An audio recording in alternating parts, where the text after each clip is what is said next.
శ్రీమాత్రే నమః. ఈరోజు వచ్చేసి గుడ్లు ములక్కాడ పులుసు పెట్టుకున్నామండి. ఇదిగోండి ఆయిల్ కూడా వేసుకుంటున్నాను. పెనం పెట్టుకుని గుడ్లు ఒలుసుకున్నానండి అన్నిని. చూడండి ములక్కాడ ముక్కలు, చింతపండు కూడా నానేసుకున్నానండి.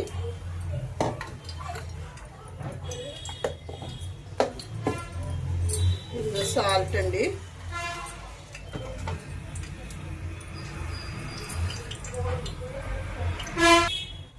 పెనం బాగా కాగిందండి. ఆయిల్ బాగా కాగిన తర్వాత గుడ్లు వేసుకుంటేనే అంటుకోకుండా వేసుకున్నాండి. లేకపోతే అంటుకోకుండా అనుకోండి.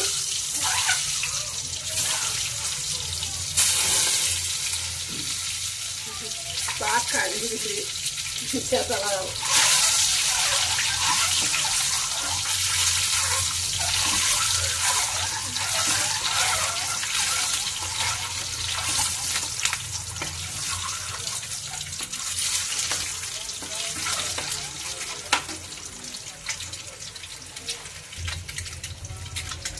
గుడ్లు బాగా వేయాలి కదా, తీసేసుకుందామండి.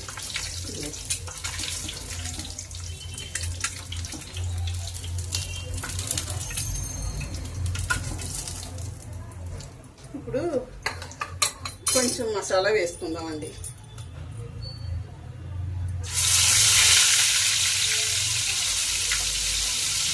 ఈ మసాలా వేసిన తర్వాత మనం ఉప్పు కారం వేసుకున్నాము.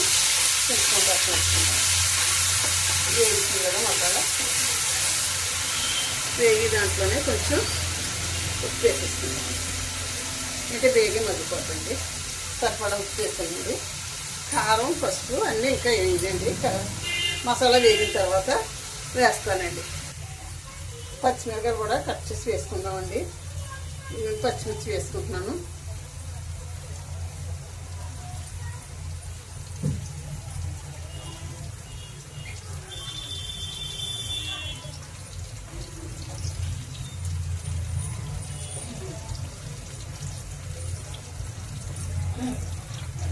ములక్కాడ ముక్కలు కూడా వేసేస్తున్నాను.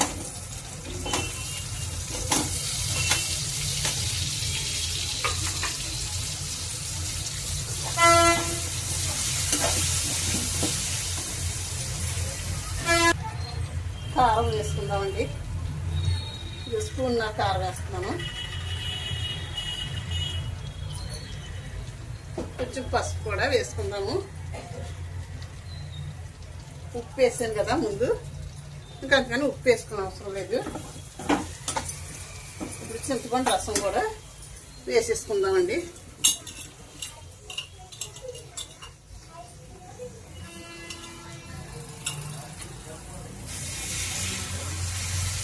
మరీ పలుసు వేసుకునే అవసరం లేదు. గుడ్లు పులుసు చిక్కగా ఉంటేనే బాగుంటుందండి. బెల్లం కూడా వేసుకుందాము. ఇదిగోండి బెల్లం ముక్క కూడా వేస్తున్నాను. గుడ్లు కూడా వేసేసుకుందాం ఇందులోని.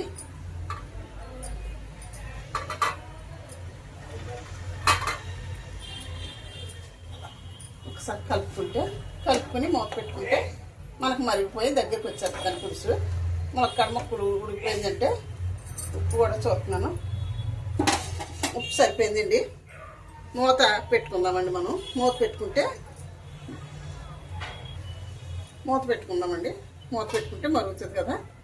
మనం మరిగిన తర్వాత తీసుకుని చూసుకుందామండి. ఒకసారి మూత తీసుకుని చూద్దామండి. అదిగోండి మరుగుతుంది పులుసు. ఇంకా మరగాలండి. కొంచెం మరిగితే మనకి ములక్కాడ ముక్క ఇంకా ఉడికినట్టు కనబడతలేదండి. ములక్కాడ ముక్క ఉడికిపోయిందంటే మనకి పులుసు రెడీ అయిపోయినట్టండి అండి.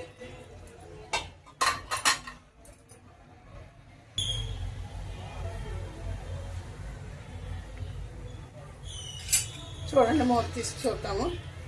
చూడండి పులుసు రెడీ అయిపోయింది. పులుసు అయితేనే చక్కగా అయిపోయింది. చాలా బాగుందండి పులుసు అయితేనే. ఇంకెంతగా చక్కగా అయిపోయినా బాగోదండి మనకి. ములక్కాడ ముక్క కూడా ఉడికిపోయింది. కట్టేస్తున్నానండి. ఉంటానండి. శ్రీమాత్రే నమః. శ్రీమాత్రే నమః. శ్రీమాత్రే నమః. వీడియో ముగిస్తున్నానండి.